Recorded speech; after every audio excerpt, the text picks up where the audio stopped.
The chandeliers cast dancing shadows across the white tablecloths, transforming Bellissimo into something from another world, a world I didn't belong in. My feet ached in the second-hand heels I'd polished religiously before my shift, the thin straps cutting into my ankles as I balanced trays of champagne through the Friday night dinner rush. 6 months at Chicago's most exclusive Italian restaurant had taught me to become invisible, a ghost drifting between tables, refilling water glasses and clearing plates without making eye contact with patrons who spent more on a bottle of wine than I made in 2 weeks. "Table 7 needs attention," Marco, the floor manager, hissed as he passed, his cologne leaving a sickly trail in his wake. "VIP. Don't screw this up, Sophia." I nodded, swallowing hard. The restaurant whispers had already reached me, a private reservation in our most secluded corner booth. The owner himself had appeared, something that happened perhaps twice a year, nervously straightening paintings and inspecting wine glasses for water spots. I tucked a strand of dark hair behind my ear and made my way across the dining room, feeling the familiar hollowness spread through my chest. 26 years old, with a master's degree in Italian literature gathering dust while I worked double shifts to pay off my mother's medical bills, 6 figures of debt that grew despite every extra hour, every missed meal, every night spent sleeping on my cousin Ellie's couch instead of renting my own place. Table 7 sat partially concealed behind a tasteful arrangement of orchids. 3 men occupied the curved leather booth, but only one drew my eye, the one sitting in the center. Even seated, I could tell he was tall. His dark hair was cut short on the sides but perfectly styled on top, his jawline sharp enough to cut glass. He wore a charcoal suit that moved like liquid mercury when he shifted, the fabric catching the light in a way that screamed bespoke tailoring. No wedding ring, no watch. Unusual for men who dined here, most of whom wore timepieces worth more than cars. The 2 men flanking him were clearly security, thick necks straining against their collar buttons, eyes constantly scanning the room, hands positioned to easily reach inside their jackets. I'd seen their type before, though never quite so obviously armed in a fine dining establishment. I approached with practiced deference, eyes appropriately lowered. "Good evening, gentlemen. Welcome to Bellissimo.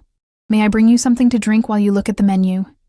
The security men didn't acknowledge me, but I felt the center man's attention shift, a tangible weight against my skin.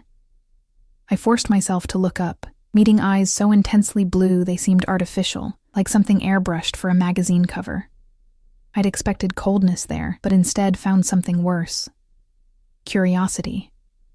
"Portaci il vostro miglior Barolo, annata 2010 o più vecchio," he said in perfect Italian, his voice deep and smooth, with a slight accent I couldn't place. "Bring us your best Barolo, vintage 2010 or older."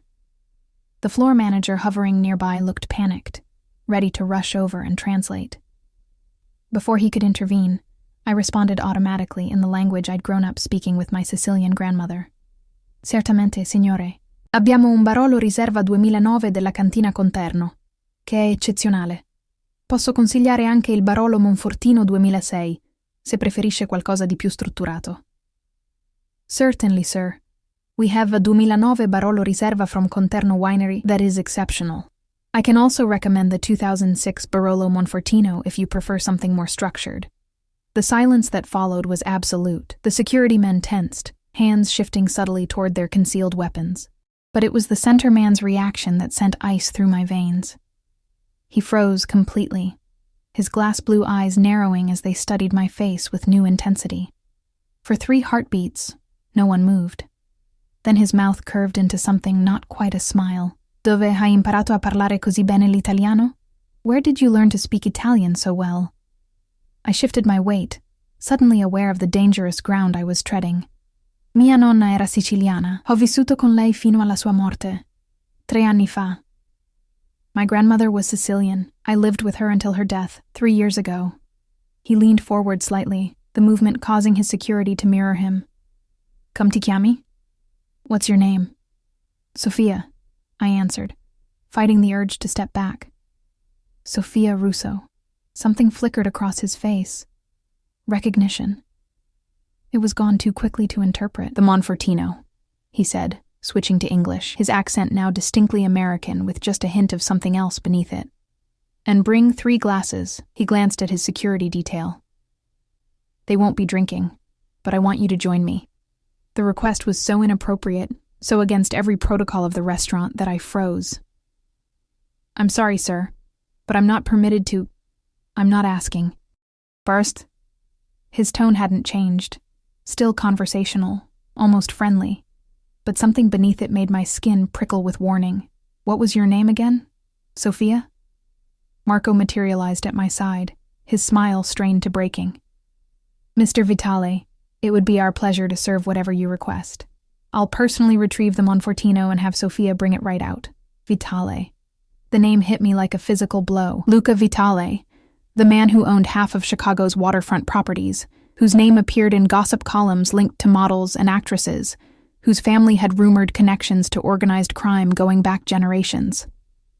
The restaurant's nervous energy suddenly made terrible sense. Marco gripped my elbow, steering me away with fingers that dug painfully into my skin. Once we were through the kitchen doors, he rounded on me. "Are you trying to get us all killed? When he comes here, you smile, you serve, and you get the hell out. You do not engage. You do not make eye contact, and you absolutely do not speak Italian to him like your old friends." "I didn't know who he was," I whispered, my heart hammering. "I was just answering him in the language he spoke to me." Marco ran a hand through his thinning hair. "Just bring the wine, pour it, and leave. No conversation. And for God's sake, don't sit down with him." I nodded. But as I carried the precious bottle on a silver tray, I couldn't shake the feeling that something irreversible had just happened. My life, already hanging by a thread, had somehow just become more precarious. When I returned, Luca Vitale was alone in the booth. His security had moved to a nearby table, still watching the room with predatory focus. I placed the wine on the table with hands I fought to keep steady. "Your security," I began. "Don't need to hear our conversation," he finished, gesturing to the empty space across from him. His eyes never left my face as I hesitated. "Sit, Sophia Russo." The way he said my name, like he was testing how it felt in his mouth, sent a shiver down my spine. I perched on the edge of the seat, as far from him as the booth allowed. "I'm really not supposed to." "Open the wine," he interrupted, as if I hadn't spoken. With mechanical movements, I presented the bottle, cut the foil, and extracted the cork with the practiced efficiency that came from opening dozens of expensive wines each night. My hands betrayed me only once, a slight tremor as I poured a small amount into his glass for tasting. He didn't look at the wine. Instead, he watched my face, studying me with an intensity that made my cheeks burn. "Tell me about your grandmother." "My grandmother?" I echoed stupidly. "The Sicilian one." I cleared my throat. "She raised me after my parents died. She was from a small village outside Palermo." "What was her name?" "Maria. Maria Russo." His eyes narrowed slightly. "And before that? Her maiden name?" The question was so specific, so unexpected, that I answered without thinking. "Vizzini. Maria Vizzini." The change that came over his face was subtle. A tightening around the eyes, a slight parting of the lips, but unmistakable. Recognition, followed by something darker. "Do you know what your grandmother's family did in Sicily, Sophia?" His voice had dropped lower, intimate in a way that made my skin prickle. I shook my head. She didn't talk much about the past. Just that there was some kind of family falling out before she came to America. Luca Vitale lifted his glass, finally breaking eye contact to examine the ruby liquid. "A falling out," he repeated softly. "That's one way to describe it." "I should return to my other tables," I said, moving to stand. His hand shot out, wrapping around my wrist with startling speed. His grip wasn't painful, but it was implacable. "You don't have other tables tonight. Marco has reassigned them." My heart skipped. "How would you know that?" The smile that curved his lips didn't reach his eyes. "Because I own this restaurant, Sophia. Along with most of this block." He released my wrist, his fingertips trailing lightly over my pulse point. "Now drink your wine and tell me how you ended up here, serving tables with a master's degree in Italian literature." The fact that he knew about my education, something I certainly hadn't mentioned, turned my blood to ice. I reached for the glass with numb fingers, taking a sip that I couldn't taste. "How do you know about my degree? I make it my business to know things." He leaned back, one arm extending along the back of the booth. "Especially about people who interest me. And I interest you because I speak Italian?" Half the staff here speaks at least some. You interest me, he cut in, because you're a Vizzini who doesn't know she's a Vizzini. The cryptic statement hung between us. Outside our secluded corner, the restaurant continued its elegant dance of service and consumption, but it felt 1,000 miles away. I don't understand. No, he agreed, something like pity crossing his features. You don't, but you will. He lifted his glass in a small toast. To family histories, Sophia Russo.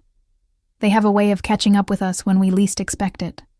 I left Bellissimo at midnight, declining Marco's offer to call me a taxi. The cool October air felt good against my flushed skin, clearing the fog of confusion that had settled over me during those strange hours at Table 7. Luca Vitale had kept me there for nearly 3 hours, asking questions about my life with an interest that seemed genuine but predatory.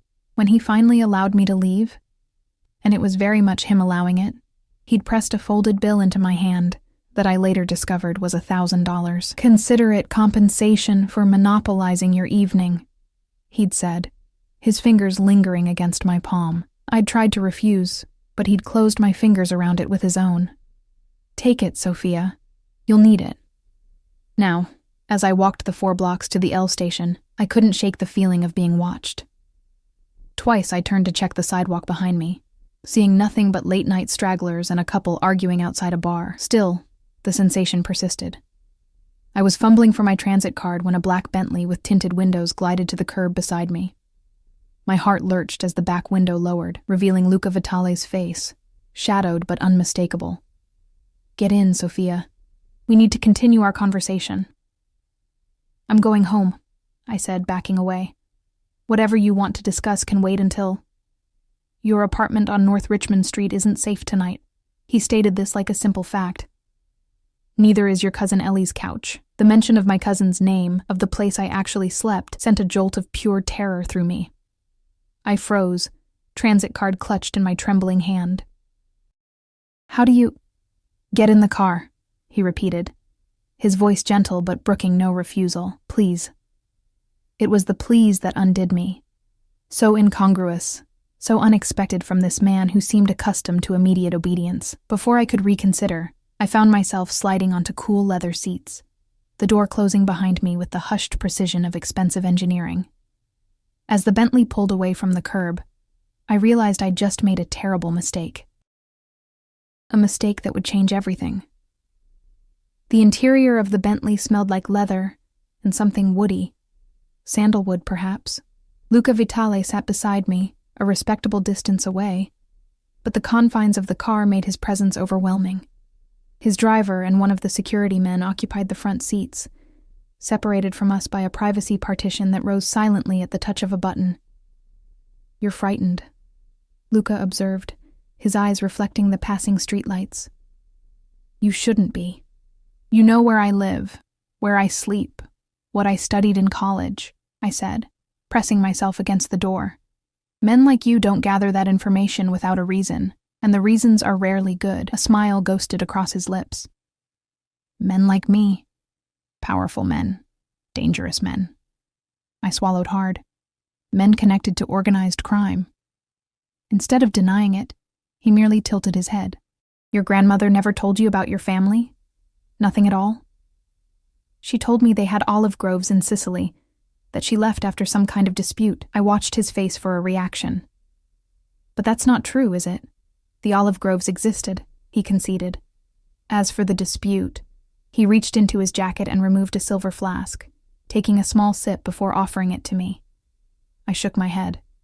Your grandmother's brother, Antonio Vizzini, was once one of the most powerful men in Palermo. The family had interests in shipping, construction, waste management. The euphemisms weren't lost on me. They were mafia. They were businessmen who operated outside conventional regulations. He corrected smoothly. Your grandmother was Antonio's younger sister, his favorite sibling. When she fell in love with Carlo Russo, a policeman investigating the family, Antonio considered it a betrayal. In his world, there were lines you didn't cross. My head spun. My grandfather was a policeman, an undercover detective. He'd infiltrated the Vizzini operation, gathered evidence, won Maria's trust and affection. Whether he truly loved her remains debated. Luca's eyes never left my face. When Antonio discovered the deception, Carlo fled to America with Maria, who was pregnant with your father. They changed their identities, disappeared. That's impossible, I whispered. My grandparents came here legally, through Ellis Island. They had documentation, forged, Luca cut in, quite expertly, with help from rivals of your uncle who were happy to assist in humiliating him. Antonio spent decades looking for them, but they'd vanished completely. The Bentley turned onto Lakeshore Drive, the dark expanse of Lake Michigan visible through the tinted windows. We were heading north, away from both my apartment and Ellie's place. If what you're saying is true, I said slowly, how do you know all this? And why do you care about a family feud that happened before I was even born? Luca was quiet for a long moment, his profile sharp against the passing lights of the city. The Vizzini and Vitale families have a complicated history. Rivals, sometimes allies, occasionally enemies. When certain rumors reached me about a Vizzini descendant working in my restaurant, I was curious. So this is what? A courtesy call? A history lesson? My fear was giving way to confusion, then anger. Why tell me my family's allegedly criminal past? Why say my apartment isn't safe? Because Antonio Vizzini died 3 days ago in Palermo, he said quietly, and with his death, certain old protections expired. Ice slid down my spine. What protections? Your grandmother's brother never stopped looking for his sister, Sophia. When he finally tracked her to Chicago 15 years ago, she was already a widow. You were what, 11? He discovered she'd lost her daughter-in-law and son, your parents, in that car accident, that she was raising you alone. The car slowed as we turned into the circular drive of a high-rise overlooking the lake. Modern and glass-fronted, it screamed exclusive and expensive. Antonio made a decision, Luca continued. Instead of revealing himself to Maria, instead of bringing her back to Sicily or exacting revenge for her betrayal, he chose to protect her from afar. He established certain boundaries, made it known that the Russo woman and her granddaughter were untouchable. My throat felt tight. I don't understand. Your grandmother may have hidden her past from you, but others knew exactly who she was, who you are. His eyes were intent on mine. When Antonio died, those protections died with him. Certain people with long memories and old grudges see you as both vulnerable and valuable. Valuable how? I managed to ask as the car stopped. The Vizzini bloodline carries weight in certain circles, particularly a direct descendant of Antonio himself. But I'm not. You are. Luca's voice was final. Your father wasn't Carlo's son, he was Antonio's. The revelation hit me like a physical blow. That's not possible. Maria and Antonio were always unusually close. When she fled with Carlo, she was carrying her brother's child, a final betrayal Carlo allowed to protect her. The timing of her pregnancy confirms it. My stomach churned with nausea. You're lying. I have no reason to lie, Sophia. His voice had softened. This is your heritage, ugly as some parts may be. The driver opened my door, letting in a rush of cold lake air. I stepped out automatically, finding myself in a private underground garage. Sleek vehicles lined the walls. A Maserati, 2 Ferraris, another Bentley. Where are we? I asked, wrapping my arms around myself. My residence, Luca said, emerging from the car behind me. You'll stay here tonight. I'm not staying with you, I said, backing away. I don't know you. You know me better than you think. He nodded to his security, who retreated to a discreet distance. And you're staying because there's a team of Calabrian enforcers watching your apartment right now. 3 more are at your cousin Ellie's place in Wicker Park. Fear gripped me again, sharper this time. Ellie is fine, he assured me. My people are watching their people. No one will move against your cousin as long as they think you might return there. The elevator required both a key card and a fingerprint. As we ascended, I pressed myself into the corner furthest from Luca, mind racing. Why are you helping me? I finally asked. If there's some Mafia blood feud, what do you care? Luca's eyes met mine in the mirrored wall. Your uncle and my father had an arrangement. I'm honoring it. What kind of arrangement? A complicated one. The elevator doors opened directly into a sprawling penthouse apartment, minimalist and elegant, with floor-to-ceiling windows overlooking the lake and city. You'll take the guest suite tonight. We'll sort out more permanent arrangements tomorrow. Permanent? I shook my head. No. I'm leaving in the morning. I'm going to check on my cousin, pack a bag, and get out of Chicago. Luca moved to a bar cart, pouring amber liquid into 2 crystal tumblers. Running won't help, Sophia. The people looking for you have resources. International resources. He held out a glass, which I reluctantly accepted. Your only protection now is association with someone they fear more than they desire revenge, and that's you? I asked, not bothering to keep the skepticism from my voice. What makes you so special? Something dangerous flickered in his eyes. The Vitale family has spent generations ensuring that question never needs to be asked. He drank, watching me over the rim of his glass. Your uncle understood that, even if you don't. I set my untouched drink on a side table. I need to call Ellie, to warn her. Already taken care of. My people contacted her with a cover story about a gas leak in her building. She's staying with a friend tonight. He gestured down a hallway. The guest room is the second door on the right. Bathroom is en suite. You'll find everything you need. The dismissal was clear. I took a few steps, then turned back. What happens tomorrow? Luca had moved to the window, the city lights casting his profile in sharp relief. Tomorrow we establish your new position. My position? In my organization, under my protection. His eyes met mine, cool and assessing.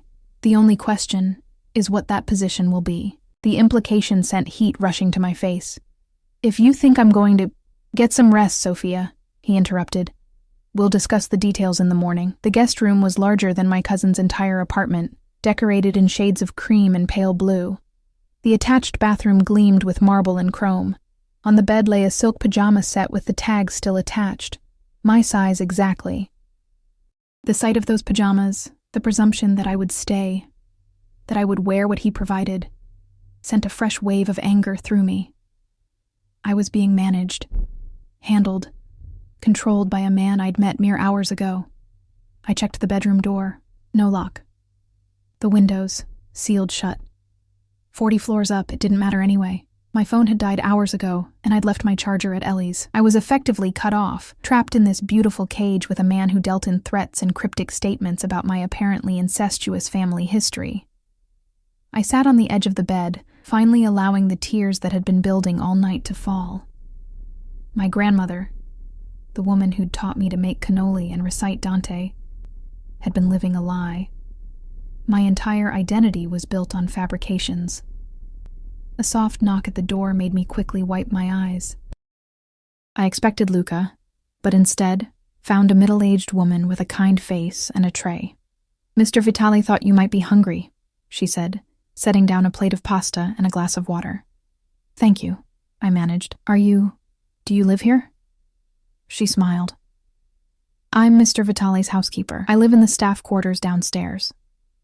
She glanced behind her, then lowered her voice. He's not as frightening as he seems at first. Not to those under his protection. After she left, I picked at the pasta. A perfect cacio e pepe that would have been delicious if I'd had any appetite. Eventually, exhaustion overcame fear and confusion. I showered in the marble bathroom, reluctantly put on the silk pajamas, and slid between sheets with a thread count higher than my bank balance. Despite everything, sleep came quickly, dragging me under into uneasy dreams, filled with Sicilian shadows and blue eyes that followed me through unfamiliar streets. I woke to sunlight streaming through windows that had been dark when I fell asleep. Someone had opened the automated blinds remotely. Another reminder that nothing here was under my control. A soft knock preceded the same housekeeper, bearing a tray of coffee and pastries. Mr. Vitale asked me to tell you there are clothes in the closet. He'll meet you in the dining room when you're ready. She hesitated. He's been on calls to Sicily since dawn. The closet revealed more evidence of planning. Jeans in my size, sweaters, blouses, even underwear with tags from expensive boutiques. All of it exactly right, a fact that was both impressive and deeply unsettling. I chose the simplest items I could find. Jeans, a cream sweater, flat leather boots. Looking in the mirror, I barely recognized myself. The expensive clothes transformed me from harried waitress to someone who belonged in this penthouse. It was a costume, a disguise that fit too well. I found Luca in a dining room dominated by a table that could seat 20, though only one place was set at the far end from where he sat with a laptop and several phones. He wore a casual charcoal sweater that probably cost more than a month of my rent, making him look younger, less intimidating than the suited figure from last night. The illusion shattered when he looked up, those blue eyes just as intense in daylight. "You slept well?" It wasn't really a question, as well as could be expected after being kidnapped and told my family history is a lie. His mouth quirked. "I didn't kidnap you, Sophia. I offered protection you desperately needed. Protection from threats I only have your word exist." I took the seat farthest from him. "For all I know, you invented this whole story about my grandmother." "Your suspicion is healthy," he said, closing his laptop. "But unnecessary. Everything I've told you can be verified." He pushed a folder across the table.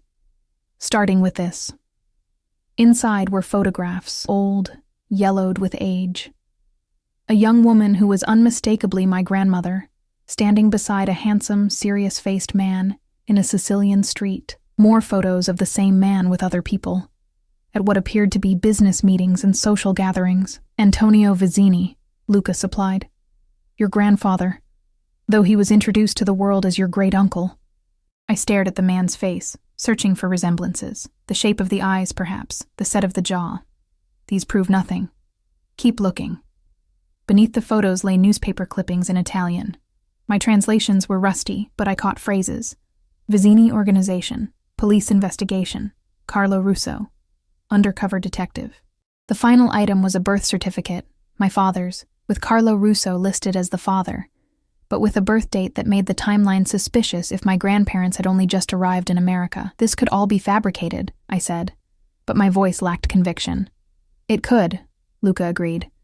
"But it isn't." He poured coffee from a silver pot. "I understand your reluctance to accept this, Sophia, but time is a luxury we don't have. The men looking for you won't wait for you to come to terms with your ancestry." I wrapped my hands around the coffee cup, welcoming its warmth. "What do they want from me?" "Some want revenge for old betrayals. Others see you as a potential asset, the last Vizzini, useful in reclaiming territory and allegiances in Sicily." He watched me over the rim of his cup. "All of them underestimate what lengths I'll go to in order to keep promises made to your uncle." "What exactly did you promise my uncle?" The word felt foreign on my tongue, connected to a man I'd never known existed until yesterday. Luca set down his cup with deliberate precision.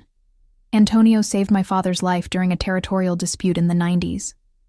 Years later, when my father was dying, Antonio came to him with a request: ensure his bloodline remained protected, no matter what happened to him. And your father agreed? My father understood the importance of family, of legacy." Something dark passed over Luca's features. "When I took over after his death, I inherited his obligations, including this one." I pushed away from the table. "Well, now you've warned me. Consider your obligation fulfilled. I'll leave Chicago today. And go where?" Luca asked calmly. "These people have connections across the country, international reach. You'd be looking over your shoulder forever. I'll take my chances.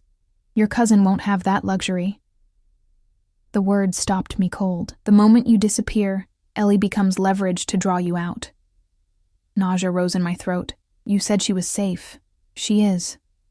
While you remain under my protection." He stood, coming around the table with a predatory grace that made me step backward. "I'm not your enemy, Sophia." "Then what are you? My jailer? My bodyguard?" I raised my chin. "You said something last night about my position in your organization. What exactly did you mean by that?" He smiled, the expression not reaching his eyes. "I run legitimate businesses that could use someone with your education and language skills. You'd be compensated well. As a translator? An interpreter?" I laughed bitterly. "That's not what you were implying." Luca moved closer, close enough that I could smell his cologne. Something custom and expensive. "What do you think I was implying?" Heat flooded my cheeks. "That there were other ways I could secure your protection." "Is that what you think of me?" His voice had dropped lower. "That I would demand sexual favors in exchange for keeping you alive?" Put so bluntly, I felt foolish. I don't know what to think of you. I don't know you. No, he agreed. You don't. But I know you, Sophia Russo. I've had people watching you for months, ever since Antonio first informed me of his declining health. The revelation sent a chill through me.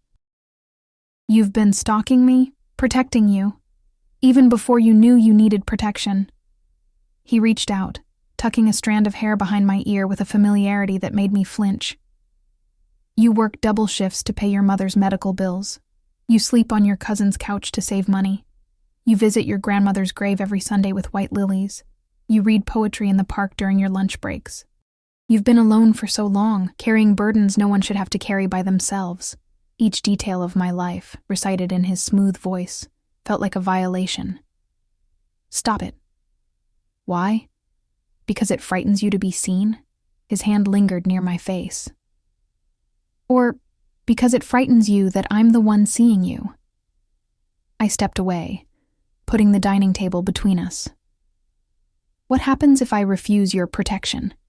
If I just walk out that door right now? Luca's expression hardened. I'd have someone follow you, of course, try to keep you alive as long as possible. But eventually, they would find you. The Calabrians aren't known for their mercy, especially toward women they believe have cheated them of what's rightfully theirs. And what about you? I challenged. What do you believe is rightfully yours? Something dangerous flickered in his eyes. I believe in earning loyalty, not demanding it, in protecting what's mine, not exploiting it. I'm not yours. Not yet, he agreed with unsettling confidence. But we both know you have nowhere else to go. A knock at the door interrupted whatever response I might have made. One of Luca's security men entered, murmuring something in rapid Italian that I couldn't quite catch. Luca's expression darkened. When? He demanded. 20 minutes ago. The cousin's building. My heart stuttered. Ellie? What about Ellie? Luca turned to me. Get your coat. We need to move. Now. What's happened? I grabbed his arm, panic rising. You said she was safe. And she will be if we hurry. He gripped my shoulders. Listen carefully, Sophia. Ellie returned to her apartment to get some clothes. My people spotted Calabrians watching the building. We need to extract her before they make a move. The next 20 minutes passed in a blur. The elevator, the garage, the Bentley with its silent, efficient driver. Luca made calls, issued orders in a mixture of English and Italian. His entire demeanor transformed from the almost playful predator of moments before to something cold and lethal.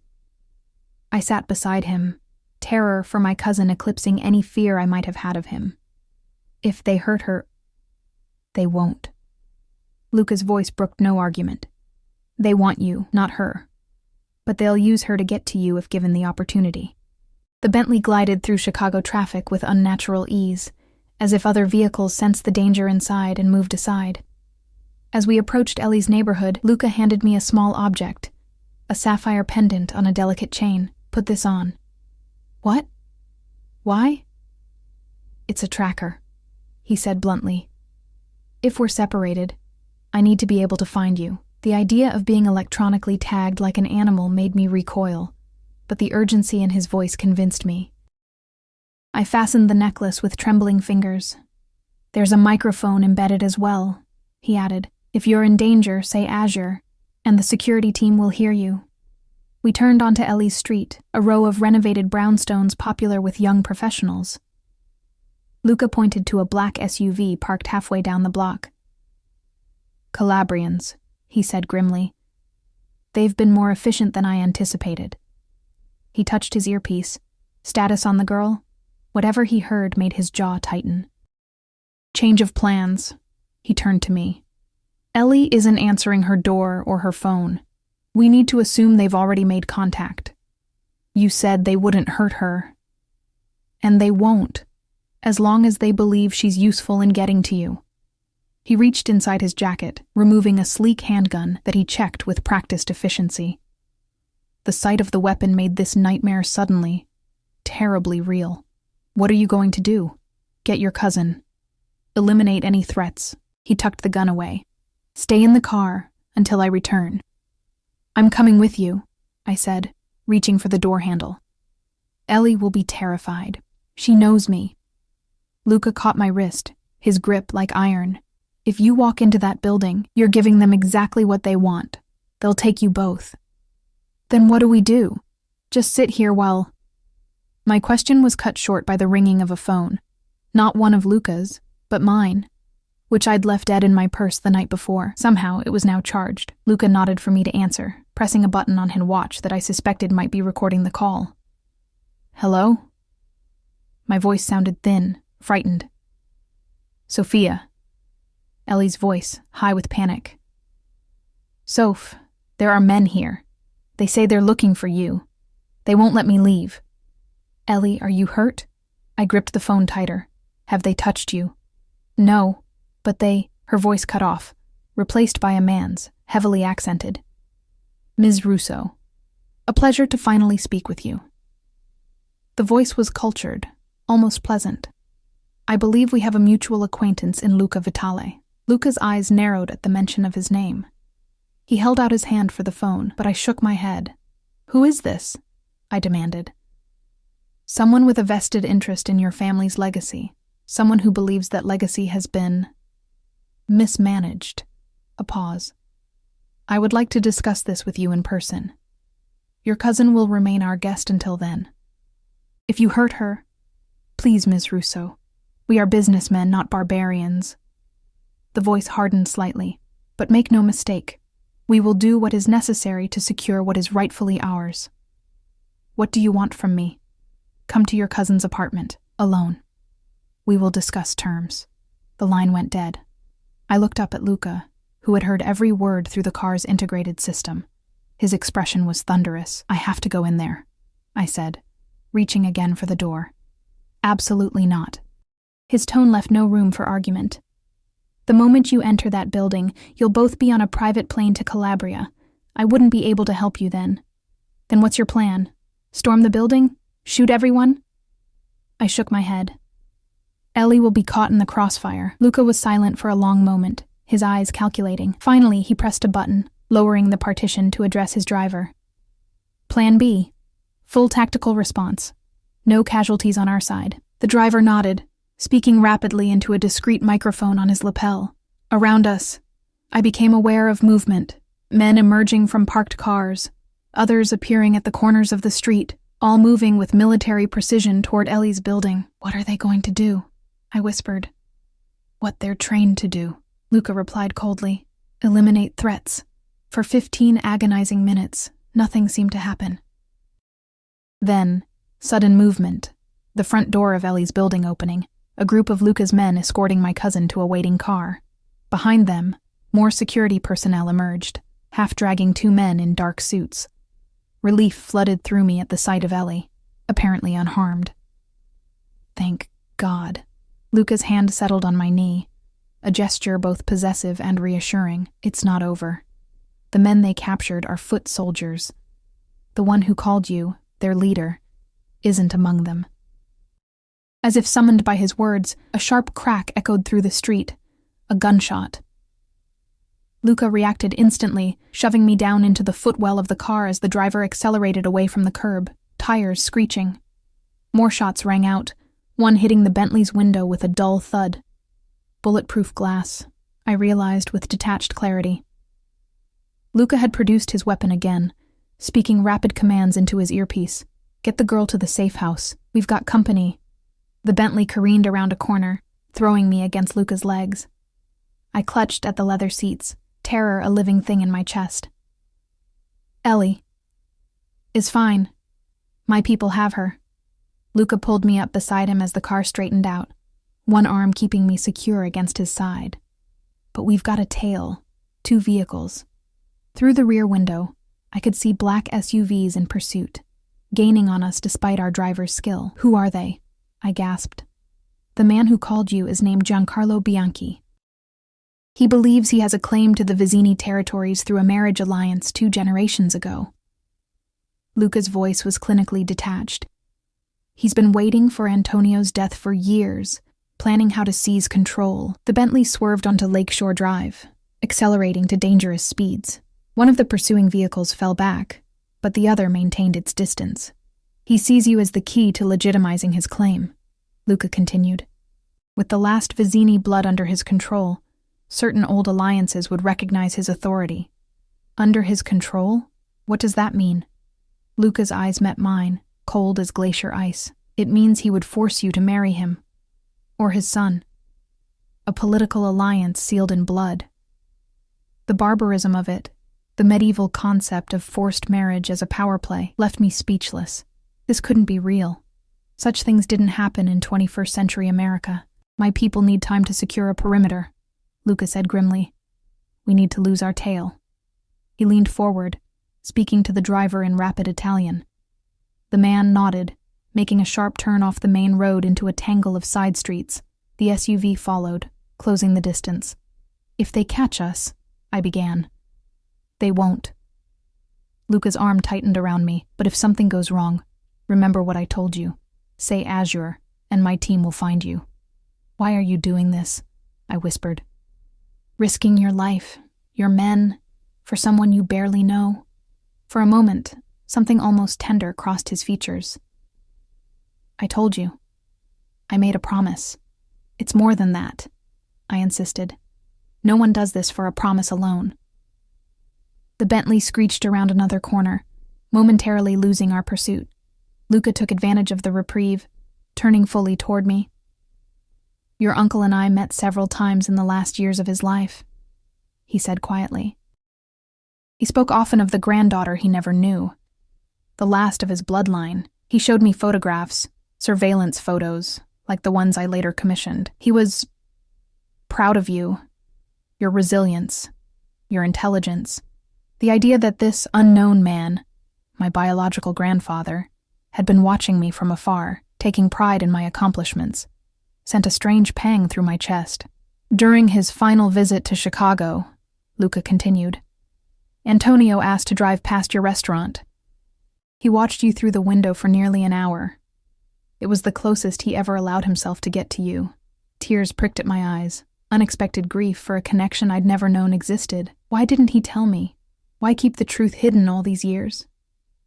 Because he believed you deserved the normal life his sister had sacrificed everything to give you. Luca's voice softened, and because he feared that knowing would put you in exactly the danger you're in now. The pursuing SUV reappeared in the side mirror, closer than before. Luca cursed under his breath. They're persistent, he muttered. Then to the driver. Plan C, the warehouse. I clutched the sapphire pendant at my throat. What's Plan C? The smile Luca gave me was grim. We stop running and face them. On our terms, not theirs. The warehouse district loomed ahead, abandoned industrial buildings casting long shadows in the late morning light. The Bentley slowed, turning into what appeared to be a derelict shipping facility. Heavy steel doors rolled open automatically as we approached, closing behind us with an ominous finality. Inside was not the empty space I expected, but a fully operational base, vehicles, equipment, and at least a dozen armed men who snapped to attention as Luca emerged from the car. Status? He demanded of a tall man who approached with military bearing. Perimeter secure. Snipers in position. The cousin is at location 2 with medical personnel standing by. Casualties? 1 of ours minor. 3 of theirs. Condition unknown. Luca nodded, his hand at the small of my back guiding me toward a glass-walled office in the corner of the warehouse. How many vehicles in pursuit? 2 confirmed. Estimated 8 to 10 hostiles. And Bianchi? Present in the second vehicle according to facial recognition. Something dangerous gleamed in Luca's eyes. Perfect. Inside the office, monitors displayed security feeds from around the building. I watched with growing horror as the 2 black SUVs pulled up outside the warehouse, men with visible weapons emerging. You planned this, I realized. You led them here deliberately. Of course. Luca removed his jacket, revealing a shoulder holster and the gun nestled within it. Better to deal with Bianchi now, on ground I control, than to have him hounding us indefinitely. Deal with him? You mean kill him? The calm way he discussed murder made my blood run cold. Luca's eyes met mine. I mean negotiate from a position of strength. Violence is a last resort, Sophia, not a first impulse. On the monitors, the men outside were positioning themselves around the warehouse doors. Their leader, a distinguished-looking man in his 60s with silver hair and an expensive overcoat, remained by one of the vehicles, speaking into a phone. "That's Bianchi," Luca confirmed, following my gaze. "Old school. Traditional in his methods and expectations. What does he want from me, really?" I asked. "It can't just be about marriage. It's about legitimacy, about bloodlines and the power they carry in our world." Luca's expression darkened. "Your grandfather controlled territories and alliances that have been in limbo since his death. Bianchi believes that with you under his control, he can claim them as his own. But I know nothing about any of this. I can't help him." "Your knowledge is irrelevant. It's your blood that matters to him." Luca checked his weapon with practiced efficiency. "Your presence, your public acknowledgement of his authority would be enough for the old families to accept his claim." A phone on the desk rang. Luca answered, his eyes never leaving the monitors. "Vitale," he said simply, then, "Put him through." He pressed a button, activating the speakerphone. Bianchi's cultured voice filled the room. "Mr. Vitale, this game of chase has been amusing, but I think it's time we discussed matters like gentlemen. You lost the right to call yourself a gentleman when you targeted an innocent woman, Giancarlo." Luca's voice had turned to ice. "Two innocent women. Collateral concerns," Bianchi dismissed. "The cousin was never in danger. As for Ms. Russo, she is hardly innocent. She is Vizzini blood. That comes with certain obligations." "Obligations you have no right to enforce," Luca countered. "Antonio made his wishes clear before his death. His granddaughter remains under my protection." A soft laugh came through the speaker. "Ah, yes. The famous Vitale protection. One wonders what price the young lady pays for such security." My cheeks burned at the insinuation. Luca's expression didn't change, but I saw his knuckles whiten as he gripped the edge of the desk. "Your concerns about Ms. Russo's arrangements are noted and irrelevant," he said coldly. "Now state your terms for leaving Chicago without further bloodshed." "My terms are simple. The girl comes with me to Sicily. She publicly acknowledges her heritage and my right to administer the Vizzini holdings. In exchange, her cousin remains unharmed, and you, my dear boy, get to avoid a war your father was wise enough to prevent." Luca's laugh was sharp as broken glass. "Antonio would sooner see his territories burned to ash than handed to you, Giancarlo. We both know that." "Antonio is dead," Bianchi said flatly, "and his wishes died with him. The girl comes with me, or I take her by force. You have 5 minutes to decide." The line went dead. Luca turned to me, his expression unreadable. "You understand what he's proposing?" "He wants to use me as a puppet," I said, nausea rising in my throat. "To steal my grandfather's territories, whatever those are. Shipping routes, construction companies, waste management contracts, import-export licenses." Luca's eyes never left mine. "All legitimate businesses now, but with histories that give them special status in certain circles. Together, they're worth billions." The scale of what was at stake, of what my unknown grandfather had controlled, was staggering. "And if Bianchi gets control of them?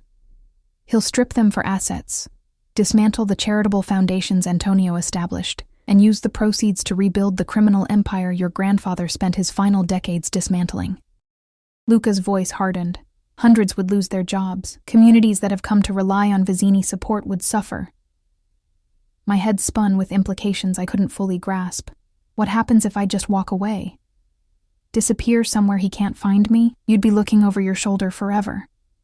And the people who depended on Antonio's protection would be left vulnerable to whatever Bianchi decides to do with them.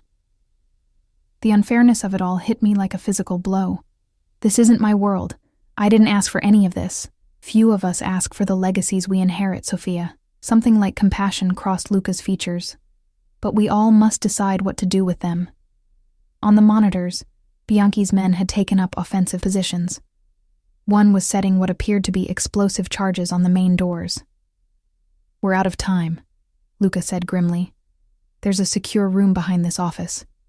I need you to..." "No." The word surprised us both. "I won't hide while people die because of me.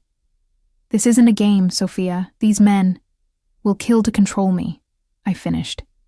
So let me talk to Bianchi directly, face to face. Luca stared at me as if I'd lost my mind. Absolutely not. You said violence is a last resort, I challenged. Let me try to resolve this another way. There is no other way with men like Bianchi. There has to be. I grabbed his arm. Please, Luca. I can't have more blood on my hands. Something shifted in his expression. Respect, perhaps. Or recognition. What exactly are you proposing? A meeting. Here, where your men can protect me. Let me speak to him. Make him understand that I won't be used as his puppet no matter what he does. He won't listen, Luca warned.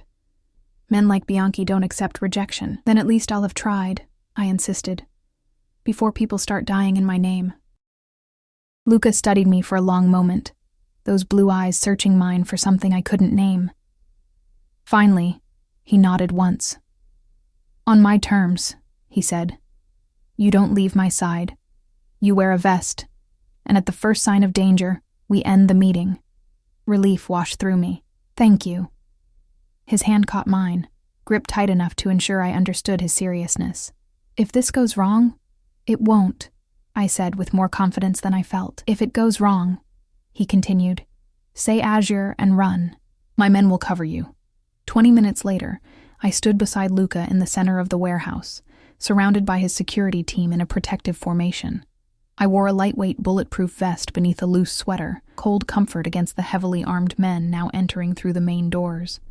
Bianchi came in last, flanked by 2 bodyguards who never strayed from his side. In person, he looked older than on the monitors, his face lined with a lifetime of calculation and cunning. His eyes, sharp and dark, fixed on me immediately. Ms. Russo, he said, his accent more pronounced in person. A pleasure to finally meet Antonio's granddaughter. The resemblance is notable. I said nothing, feeling Luca's steady presence beside me like an anchor in rough seas. Bianchi smiled thinly. You have your grandfather's silence in the face of adversaries. Admirable, if ultimately futile. He glanced at Luca. I am surprised you agreed to this meeting, Vitale. It seems unlike you to take unnecessary risks. Ms. Russo requested the opportunity to address you directly, Luca replied coolly. I respect her enough to grant that request. How gallant. Bianchi's gaze returned to me, assessing. Well then, my dear, what is it you wish to say? I swallowed hard, finding my voice. I want you to understand that I will never help you claim my grandfather's legacy. Not voluntarily, and not by force. A bold statement from someone with so little understanding of the situation. Bianchi stepped closer, though still maintaining a careful distance from Luca's men. Do you imagine this is about choice? About what you want? I know it's about power, I countered. About using me to get what you couldn't take from my grandfather while he was alive. Something dangerous flashed in the older man's eyes. Careful, girl. You speak of matters you don't comprehend. I understand enough, I said, drawing strength from Luca's silent support. I understand that my grandfather chose Luca to protect me and his interests. That choice wasn't random or arbitrary. He must have had reasons to trust the Vitale family over others. Bianchi's laugh was sharp. Antonio was a sentimental old fool in his final years. He made decisions based on outdated notions of honor and obligation. Perhaps, I acknowledged, but they were his decisions to make. His legacy to direct. I straightened my spine, channeling a confidence I didn't entirely feel. And I intend to honor them. Honor? Bianchi sneered. What do you know of honor, girl? You've spent your life ignorant of your true heritage, serving drinks to strangers instead of claiming your birthright. My birthright, I repeated slowly. You mean the empire built by a man I never knew? The power you think I can hand to you with a signature and a public statement? I shook my head. It doesn't work that way, Mr. Bianchi. Not anymore. It works exactly as I say it works, Bianchi snapped, his cultured veneer cracking. The old families will recognize my claim with your support. Without it, they remain loyal to Vitale only because of a dying man's wish. Then perhaps you should consider why my grandfather trusted Luca with that wish, I suggested. Why he believed the Vitale family would protect his interests better than you could. Bianchi's face darkened with fury. Antonio Vizzini was a traitor to our traditions. He spent his final decades dismantling what generations had built, converting our operations into legitimate businesses, donating profits to charities instead of strengthening our position. He evolved, Luca spoke up, his voice deadly calm. He understood that our world was changing, that survival meant adaptation. You never learned that lesson, Giancarlo. Adaptation? You call it adaptation to abandon our ways? To kowtow to authorities and pretend we're ordinary businessmen? Bianchi's disgust was palpable. Your father would be ashamed of what you've become, Vitale. Something dangerous flickered in Luca's eyes, but his voice remained controlled. My father understood what Antonio understood, that our future depends on building something that can last in the light, not clinging to shadows that grow thinner every year. I glanced between them, suddenly understanding that this confrontation was about far more than me. It was about two visions for a world I'd never known existed, one holding to traditions of power and violence, the other seeking some form of legitimacy without abandoning its roots entirely. It doesn't matter, Bianchi said finally, his composure returning. The girl comes with me. The old families will support whichever of us controls Antonio's blood heir.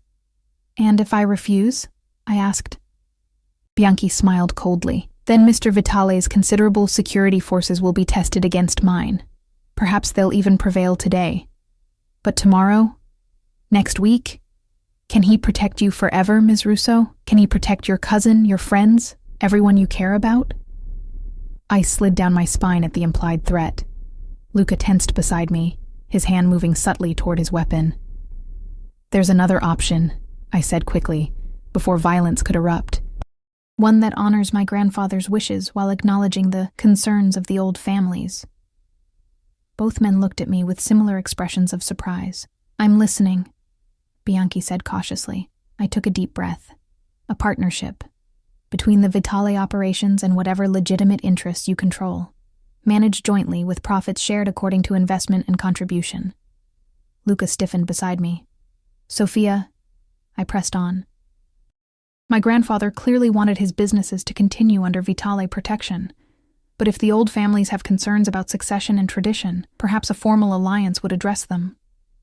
A partnership, Bianchi repeated, his expression calculating. With you as a signatory, acknowledging both our interests. With me acknowledging that change doesn't have to mean abandoning everything that came before, I clarified. A bridge between the old ways and the new. For a long moment, no one spoke. The tension in the warehouse was thick enough to cut with a knife. Finally, Bianchi laughed, a genuine sound of surprise and reluctant admiration. Antonio's blood indeed. He too had a talent for finding the unexpected solution. He studied me with new interest. A partnership would need to be carefully defined, the terms precisely negotiated. Of course, I agreed, hardly believing he was considering it. With proper legal documentation and safeguards for all parties. Bianchi turned to Luca. And you, Vitale, would you accept this compromise? Share what Antonio entrusted solely to you? Luca's expression was unreadable. If that's what Sophia chooses, I would respect her decision. His eyes met mine briefly, though we would need to discuss the details privately. A faint smile played around Bianchi's mouth. I see. He straightened his already immaculate jacket. Very well. I will consider this proposal. My representatives will contact yours to begin preliminary discussions. His gaze hardened. But understand this, Ms. Russo. If I sense deception or delay tactics, my original offer will be the only one remaining on the table. I understand, I said quietly. With a curt nod, Bianchi turned to leave, his security detail closing ranks around him. At the door, he paused, looking back at me with an expression I couldn't interpret. You would have made Antonio proud today, he said. Remember that when you're finalizing our agreement. After they had gone, the tension in the warehouse dissipated like air from a punctured balloon. Luca's men relaxed marginally, though they maintained their vigilance. I found myself suddenly weak-kneed, the adrenaline that had carried me through the confrontation draining away. Luca caught my arm, steadying me. That was either the bravest or most foolish thing I've ever witnessed, he said quietly. Did I just make a terrible mistake? I whispered. His eyes met mine, serious, but with something like admiration in their depths. You bought us time, created an option where there appeared to be none. His fingers tightened slightly on my arm. But Bianchi is dangerous, Sophia. He'll expect this partnership to be formalized soon, and on terms that favor him significantly. I know, I acknowledged. But it stopped people from dying today.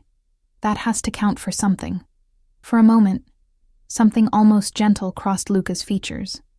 Then his professional mask returned as one of his men approached. The building is clear, sir. No surveillance devices left behind. The cousin has been moved to the penthouse as instructed. Ellie's at your apartment? I asked, surprised. Luca nodded. It's the most secure location we have. Once Bianchi identified her, your cousin became a permanent part of this equation. His expression softened slightly at my concern. She's safe, Sophia. Shaken, but unharmed. I need to see her, I insisted. To explain. You will, he assured me. But first, we need to discuss what just happened, and what happens next. The ride back to Luca's penthouse passed in tense silence. I stared out the window at Chicago's familiar skyline, now transformed in my eyes. Behind those gleaming towers and busy streets existed another world. One of power struggles and blood legacies, of promises and threats, a world I'd been thrust into without warning or preparation. What am I going to tell Ellie? I finally asked, as the Bentley turned onto Lakeshore Drive. Luca, who had been answering emails on his phone, looked up. The truth. Or as much of it as you think she can handle. The truth, I repeated with a hollow laugh. That her cousin is apparently the heir to a Sicilian crime family? That men with guns threatened her because of me? The truth that you're in a complicated situation that affects her safety, he corrected. That you're doing everything possible to resolve it without anyone getting hurt. I turned to face him. Is that what I'm doing? Or am I making everything worse? Something almost gentle crossed his features.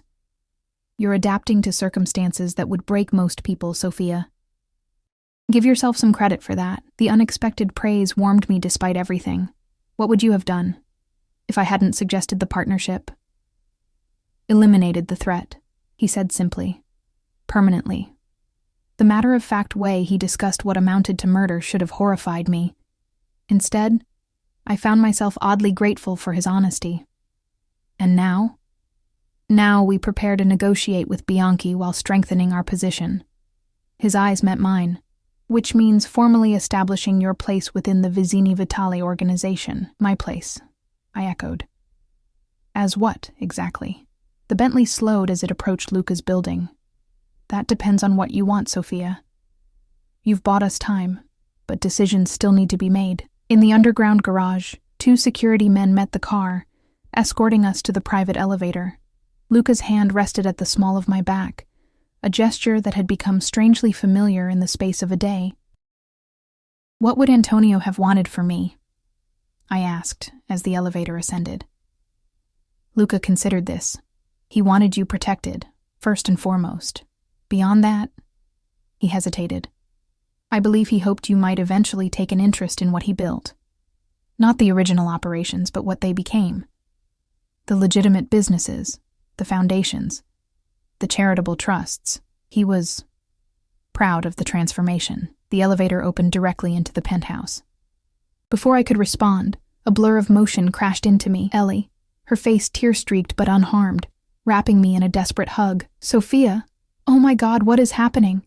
These men came to my apartment asking for you, and then other men with guns showed up, and now I'm in this crazy penthouse with people who won't tell me anything except that you're coming, and... Breathe, Ellie. I soothed, holding her tight. I'm here now. You're safe. She pulled back, her eyes wild. Safe? Soph, men with guns took me from my apartment. They said it was for protection, but what the hell is going on? Who is this guy? She gestured at Luca, who had stepped back to give us space. Why does everyone keep talking about your family in Sicily? I looked over her shoulder at Luca, who gave me a slight nod before disappearing down the hallway, leaving us to talk privately. Leading Ellie to the couch, I took a deep breath. It's complicated, And honestly, I only learned about most of it yesterday. But I'm going to tell you everything I know. For the next hour, I explained the impossible story that had become my life, my grandmother's secret past, Antonio Vizzini's hidden identity as my grandfather, the power vacuum created by his death, and the danger it had placed us in. I left out the most violent details, but didn't sugarcoat the fundamental truth. We were caught in a dangerous game of power and tradition. So this Luca guy, Ellie said when I finished, he's what? Your bodyguard? Your jailer? Your boyfriend? She whispered the last word with wide eyes. Heat rushed to my face. He's none of those things. He made a promise to my grandfather to protect me, and he's honoring it. Uh-huh. Ellie's expression was knowing despite her lingering fear, and the way he looks at you is just... Professional concern? What are you talking about? Soph, the man hasn't taken his eyes off you since you walked in. Even when he's pretending to be busy across the room, he's watching you. I glanced toward the kitchen where Luca stood talking quietly with his security chief, his profile sharp against the afternoon light. As if sensing my gaze, he looked up, our eyes meeting briefly before I turned away. It's not like that, I insisted. He's responsible for me, that's all. Ellie raised an eyebrow. If you say so. But responsibility doesn't usually look like... that. Before I could respond, Luca approached, his expression serious. Sophia, we need to discuss next steps. Bianchi's representatives have already made contact. That was fast, I said, surprised. He's eager to formalize the arrangement before I can change your mind. Luca glanced at Ellie. Perhaps your cousin would like to rest? The guest room is prepared. Ellie stood, her earlier fear giving way to protective indignation. I'm not leaving Sophia alone. She won't be alone, Luca assured her, his tone deliberately gentle. But the conversation we need to have involves legal and financial details that would put you at risk if you were questioned about them later. I squeezed Ellie's hand. It's okay. I'll be fine. We can talk more after. Reluctantly, Ellie allowed one of Luca's staff to lead her to the guest room I had occupied the night before. Once she was gone, Luca guided me to his home office, a sleek space with views of both the lake and the city skyline. Bianchi is moving quickly, he said, gesturing for me to sit in one of 2 leather chairs positioned before a glass desk. His lawyer contacted mine an hour ago with a preliminary proposal. What does he want?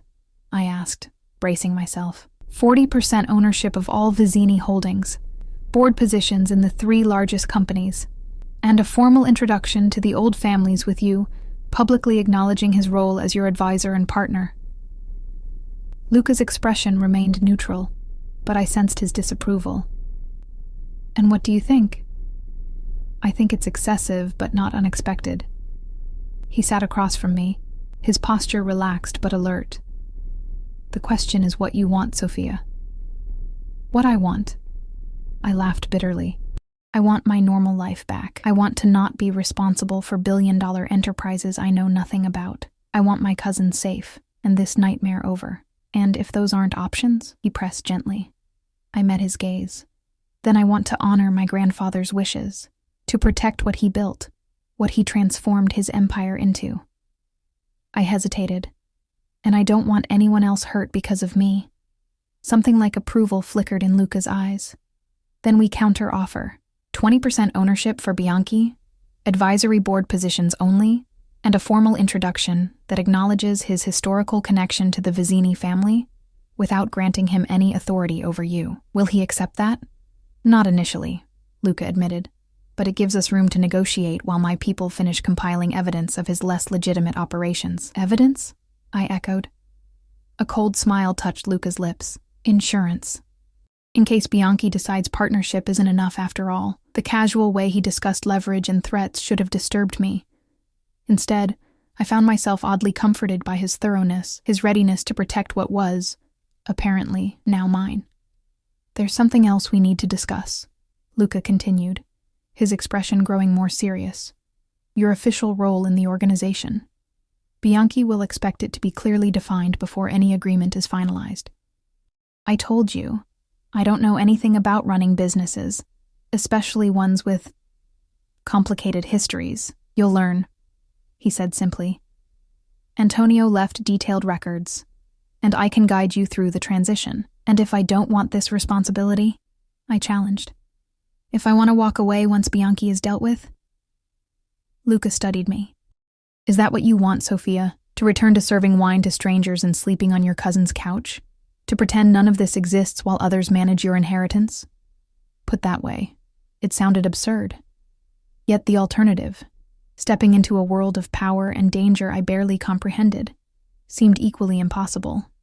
What if I'm not cut out for this? I asked quietly. What if I make terrible decisions that hurt people? You won't be alone, Luca said, his voice softening. Unless you want to be. The implication hung between us, heavy with unspoken possibilities. I searched his face, those impossible blue eyes revealing nothing and everything. Why are you really doing this, Luca? It can't just be about a promise to a dying man. For a moment, I thought he wouldn't answer. Then he leaned forward, close enough that I could smell his cologne. When Antonio first approached my father about protecting you, I thought it was sentimental foolishness. Another old man trying to right past wrongs before meeting his maker. His voice dropped lower. Then I saw the surveillance photos. Read the reports about this brilliant, stubborn woman working double shifts to pay off her mother's medical bills, giving up her dreams to honor obligations that would have broken most people. Heat crept up my neck as he continued. I started having my own people watch you. Tell me about your habits, your struggles. I found myself... He paused, seeming to search for the right word. Impressed by your resilience, your loyalty, your complete obliviousness to your own worth. My worth, I repeated, unsure what he meant. Not your bloodline or your inheritance, he clarified. Your character, the way you care for your cousin, the kindness you show to difficult customers, the books of poetry you read on your breaks. The realization that he had been watching me for months, gathering these intimate details of my life, should have terrified me.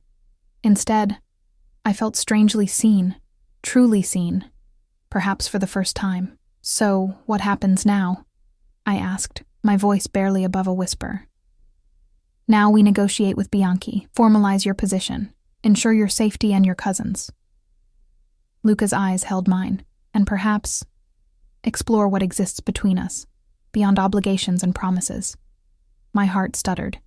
And what is that, exactly?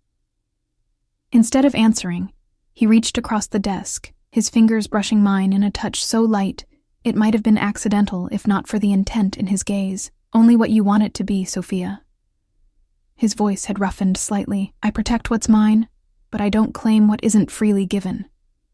Before I could respond, his phone rang.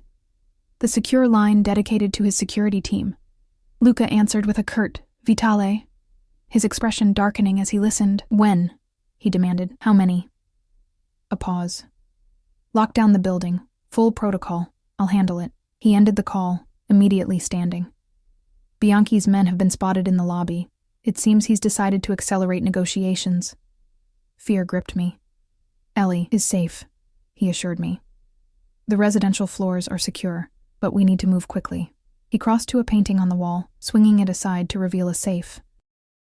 After entering a combination, he removed several files and a small velvet box. What's happening? I asked, standing as well. I thought we had an agreement with Bianchi. We have a preliminary understanding that he's apparently decided to strengthen through intimidation. Luca's expression was thunderous. A mistake on his part. From the box, he removed a ring, platinum set with sapphires that matched the pendant he'd given me earlier. This belonged to my grandmother. I had it resized yesterday. Luca, what? Bianchi respects only two things, power and tradition. He held the ring between us. A formal alliance between our families would force him to back down without bloodshed. I stared at the ring, understanding slowly dawning. You're proposing marriage? An engagement, he clarified. A public statement of intent that would unite the Vizzini and Vitale interests permanently. It would make any move against you an act of war against both families. This is insane, I whispered. We barely know each other. I know enough, he countered, stepping closer. I know you're brave enough to face a man like Bianchi to protect others. Smart enough to find solutions where there seemed to be none. Strong enough to adapt to a world turned upside down in the space of a day. My head spun with the impossibility of it all. And what do you get out of this arrangement? Something dangerous and possessive flashed in his eyes, everything worth having. Before I could respond, a soft knock at the door preceded the security chief. "Sir, Bianchi is requesting a meeting. He's in the lobby with 6 men. Luca never took his eyes from mine. Tell him Ms. Russo and I will receive him in 30 minutes. Standard security protocols." After the man left, Luca held out the ring again. "Your decision, Sophia. Say the word, and I'll find another way to handle Bianchi." I looked from the ring to his face, searching for deception or calculation. Instead, I found only intensity and something deeper, something that made my pulse quicken, despite the absurdity of the situation. "This isn't real," I said quietly. "It's just strategy." "Is it?" He stepped closer, close enough that I could feel the heat of him. "Perhaps it began that way, a solution to an immediate problem. But I don't make offers I'm not prepared to honor fully, Sophia. You don't even know me," I protested weakly. "I know the essentials," he countered. "The rest, we have time to discover." In that moment, standing in the fading afternoon light of his penthouse office, with danger pressing in from all sides, I made a decision that would alter the course of my life forever. I held out my hand. Yes. The ring slid onto my finger with perfect precision, cool metal warming quickly against my skin. Luca's fingers lingered, tracing the pulse point at my wrist in a gesture both possessive and reverent. "Mine to protect," he murmured, his eyes holding mine. "Mine to cherish." Without warning, he drew me against him, one hand at the small of my back, the other cradling my face with surprising gentleness. When his lips met mine, the kiss was not the calculated move of a strategist, but something hungry and real that made my knees weak. When we broke apart, breathless, the world had shifted yet again. Whatever game we had been playing, whatever negotiation of power and protection, had transformed into something far more dangerous, far more real. "We have 28 minutes before Bianchi arrives," Luca said softly, his thumb brushing across my lower lip. "Time enough to discuss how we present this development to our unwelcome guest." "And after?" I asked, surprised by the steadiness of my voice. A smile curved his mouth, not the cold expression I'd seen directed at others, but something warm and private. "After, we begin building our empire together." 3 months later, I stood at the window of what was now our penthouse, watching snow fall over Chicago's glittering skyline. Behind me, Luca spoke in rapid Italian on the phone, finalizing details for tomorrow's board meeting of the newly merged Vizzini Vitale Foundation. The partnership with Bianchi had been formalized last month, though on terms far more favorable than his original proposal. His face when Luca had introduced me as his fiancé had been worth every moment of uncertainty leading to that decision. Power recognized power, and our united front had left him little choice but to accept the new reality. Ellie had adapted to our changed circumstances with surprising ease, accepting Luca's offer to fund the completion of her nursing degree in exchange for her discretion. She visited often, gradually warming to the man who had turned both our lives upside down. As for me, the transformation from overworked waitress to heir of a vast business empire had not been without challenges. There were days I still felt like an imposter, navigating board meetings and financial reviews with the ghost of my unknown grandfather watching over my shoulder. But Luca was true to his word, guiding me through the transition with patience I hadn't expected from such a powerful man. And at night, when the business of empire building was set aside, we discovered what existed between us beyond strategy and convenience. What had begun as protection had evolved into passion, then partnership, then something deeper I was still learning to name. "The meeting is set," Luca said, coming up behind me and wrapping his arms around my waist. His chin rested on my shoulder as we both gazed out at the snow-covered city. "The Palermo representatives arrive tomorrow morning." I leaned back against his chest, feeling the solid strength of him. "Are they still concerned about my lack of experience?" "They're concerned about everything. It's their nature." His lips brushed my temple. "But they'll recognize your authority once they meet you." Antonio's blood runs stronger in you than anyone anticipated." "Sometimes that terrifies me," I admitted. "The idea that I might have inherited more than just his looks or his stubbornness, that somewhere inside me is the capacity to become what he was in his early years." Luca turned me to face him, his eyes serious. "We all have the capacity for darkness, Sophia. The question is what we choose to do with it." His hand came up to cup my cheek. "You've already chosen to transform what you inherited, just as Antonio did in his later years, to build rather than destroy."